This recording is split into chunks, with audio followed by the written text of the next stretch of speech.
আপনারা সবাই জানেন যে জুলাই অভ্যুত্থানের উপরে একটা জুলাই ডিক্লারেশন বা জুলাই ঘোষণাপত্র রচনা করার জন্য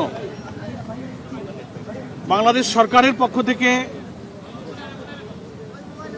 রাজনৈতিক দলসমূহকে একটা মত বিনিময়ের জন্য সর্বদলীয় বৈঠক আজকে আহ্বান করা হয়েছিল।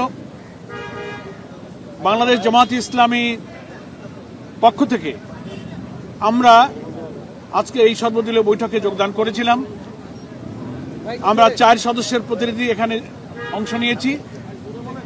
আমাদের সঙ্গে উপস্থিত ছিলেন জামাত ইসলামী সহকারী সেক্রেটারি জেনারেল এবং সাবেক সংসদ সদস্য হামিদুর রহমান আজাদ, আরেকজন সহকারী secretary general advocate Moazzem Hossain Helal, আরেকজন সহকারী সেক্রেটারি জেনারেল এহসানুল মাহবুব জুবায়ের।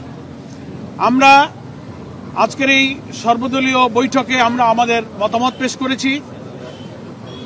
বৈঠকের উদ্দেশ্য ছিল সরকারের পক্ষ থেকে প্রধান উপদেষ্টা ডক্টর প্রফেসর ইউনূস সকলকে স্বাগত জানিয়েছেন এবং এই ঘোষণাপত্রের ঐক্যমত হয়ে জাতীয় ঐক্যের চেতনাকে দৃঢ় রাখার প্রয়োজনে এই ঘোষণাপত্রের ব্যাপারে জাতীয় নেতৃবৃন্দের মতামত আহ্বান করেছিলেন।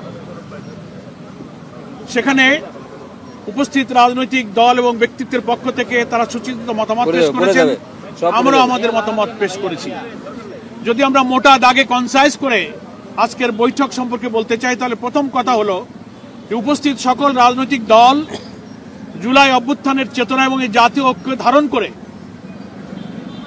স্বাধীনতার পূর্বাপর এবং জুলাই অভ্যুত্থান পরবর্তী রাজনীতির গতিধারাকে একটা ঐক্যের পথে পরিচালিত করার স্বার্থে বস্তুনিষ্ঠ সত্য তুলে ধরে ধারণ করে একটা জুলাই অভ্যুত্থানের ঘোষণাপত্র প্রণয়ন করা হোক, এ ব্যাপারে সকল দল আমরা একমত হয়েছি। এটা হল প্রথম কথা। দ্বিতীয় হচ্ছে, এই ঘোষণাপত্র চূড়ান্ত করার জন্য 2 দিন আগ থেকে সরকারের পক্ষ থেকে তাদের প্রতিনিধিরা রাজনৈতিক দলের কাছে যে ঘোষণাপত্রের খসড়া পেশ করেছিলেন, সেই খসড়াগুলো সবাই সময় মতো পায়নি। যারা পেয়েছেন তারা একেবারে অল্প সময় হাতে করে পেয়েছেন, দলীয় ফোরামে আলোচনা করার সুযোগ পাননি। সেজন্য সুনির্দিষ্টভাবে ঘোষণাপত্রের সেই খসড়ার উপরে একেবারে সাবজেক্ট টু সাবজেক্ট আলোচনা করার পরিবেশ এবং সুযোগ আজকে ছিল না।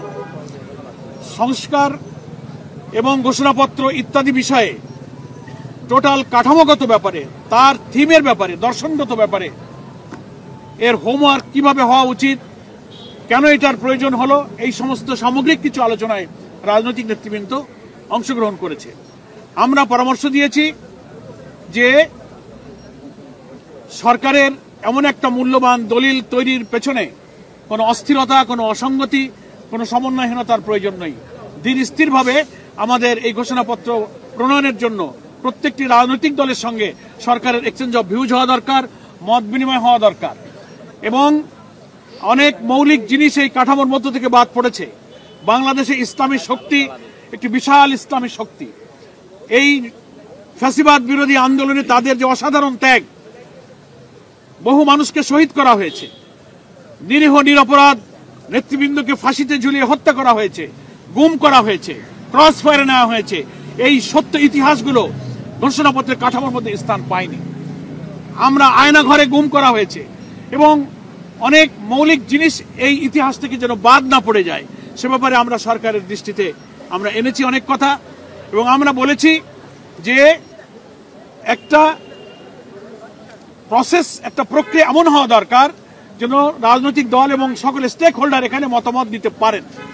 সরকারের পক্ষ থেকে একজন মাননীয় উপদেষ্টা দায়িত্ব নিয়ে এটা বলেছেন যে আপনাদের সকলের কথা আমরা ধৈর্যের সাথে শুনেছি এবং আজকের এই আলোচনাটা একটা প্রাথমিক আলোচনা হলো এবং খবর পাওয়া, ঘোষণাপত্রের কপি পাওয়া, মিটিংয়ে উপস্থিত হওয়া ইত্যাদি বিষয়ে যে কিছু অসংলগ্নতা এবং কিছু যে ব্যতিক্রম, কিছু ভুল ত্রুটি, কিছু গ্যাপ হয়েছে, এটাও ওখানে অনেকেই তুলে ধরেছেন। সরকারের পক্ষ থেকে মাননীয় একজন উপদেষ্টা এটা স্বীকার করেছেন যে সময়ের সীমাবদ্ধতার কারণে, আমাদের অনেকটা তাড়াহুড়োর কারণে আমাদের কিছু গ্যাপ হয়েছে। তো আজকে এই বৈঠকটা প্রাথমিক বৈঠক।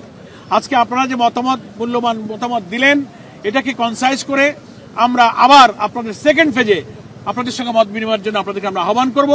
তখন সকলের মতামতের ভিত্তিতে জাতীয় ঐক্য যেন বিনষ্ট না হয়, এত রক্তের বিনিময়ে অর্জিত আমাদের এই নতুন বাংলাদেশ, এই নতুন স্বাধীনতার যে রাজনৈতিক চেতনা, যে ঐক্য, এটা যেন আমরা ধরে রাখতে পারি, ঘোষণাপত্রটা তার মধ্যে যেন প্রতিফলন ঘটে। এইভাবেই দ্বিতীয় ফেজে আবার সরকারের পক্ষ থেকে রাজনৈতিক দলগুলোর সঙ্গে মত বিনিময় করা হবে এবং ঘোষণাপত্র একটা প্রস্তুত করা হবে ইনশাআল্লাহ। এবং আমরা আশা করি সেই আহ্বান পেলে জামায়াত ইসলামী অন্তর্বর্তীকালীন এই সরকারকে নতুন বাংলাদেশ নির্মাণে যেভাবে সহযোগিতা করে যাচ্ছে, এমন আহ্বান পেলে জামায়াত ইসলামী সরকারের এই কাজেও সহযোগিতা করতে প্রস্তুত আছে।